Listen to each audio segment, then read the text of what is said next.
This is KRWG-TV News 22 Sports.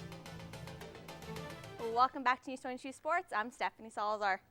The NMSU baseball season is underway, and with the great weather last weekend came a great series against St. Mary's. It was their first weekend of play that gave them their one loss on the season. However, the Aggies won the first 4 games of the series before falling to the Gales on Sunday afternoon. Despite the one loss, it was still an impressive start to the baseball season that has the Aggies currently at 3-1. Standouts from the weekend were junior outfielder Michael Paulson and third baseman Derek Humphreys, who both had 6 hits throughout the weekend series and finished up hitting above 400. Up next for the Aggies is a 4-game series at home against Oakland. And the Lady Aggie tennis team won back-to-back matches this weekend after beating Northern Arizona and Lamar at the NM State Tennis Center. They started off struggling in the doubles matches, only winning 1 out of 2. However, the Aggies did bounce back in singles play, where they won all but 1 in 6 matches. In singles, NMSU senior Ross Pauly Nguyen battled Amelia Box at the number 1 position, where unfortunately for Nguyen had Box on top, winning 2 sets. The Aggies will continue their winning ways at home, where they get ready to host Mississippi this Friday. The NMSU women's golf team was on the road in Texas this weekend as one of 15 teams kicking off the Jim West Challenge hosted by Texas State. As a team, the Aggies shot a final 3-round score of 80 over par, and individually a couple Aggies stood out from the team. Junior Laura Barron finished in 11th place with a total score of 15 over 228, making that her best golf score as an Aggie. And sophomore Viviana Macias shot 9 over 232 and also finished up in the top 10 of the tournament. The Aggies ended the tournament in 7th place and are looking forward to playing in the Bruin Wave Invitational hosted by UCLA.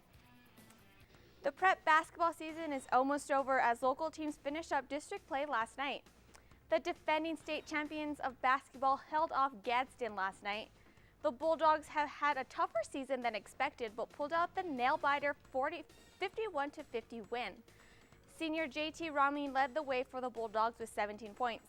The team men remain in first place in district play after beating Alamogordo last night in double overtime, 81-78. Kavika Johnson led the way for the Bulldogs with 25 points, and Dominic Carrasco added 15. Mayfield hosts Oneate on Friday with the number 1 seed on the line.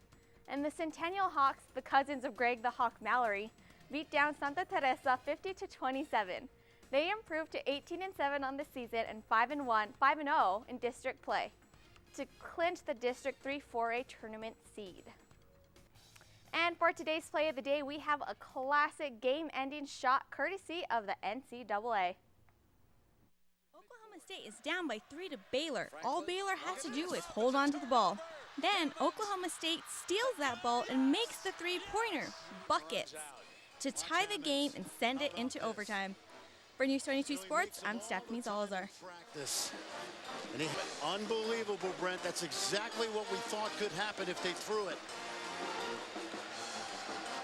Clearly, the 3 big Mondays in a row.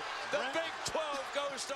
Now, just because the show is over, you can still keep in touch with News 22 Sports at KRWG News 22 Sports at yahoo.com. If you have any story ideas, comments, critiques, or just to say hello, so go ahead and let us know.